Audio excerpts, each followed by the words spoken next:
Hello friends, welcome to our YouTube channel. In this video I'm gonna tell you about how you can remove power button launching Google Assistant problem. You can see there is no power menu showing. Every time you just click on power button, it opens Google Assistant. How you can solve this problem in your Realme device?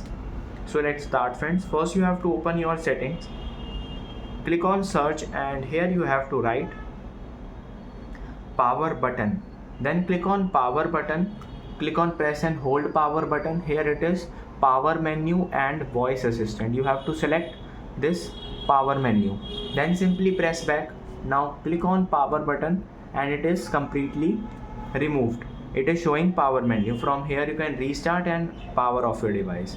I hope you like this video. If you like this video, then subscribe to our YouTube channel for more helpful tips and tricks videos. See you next time.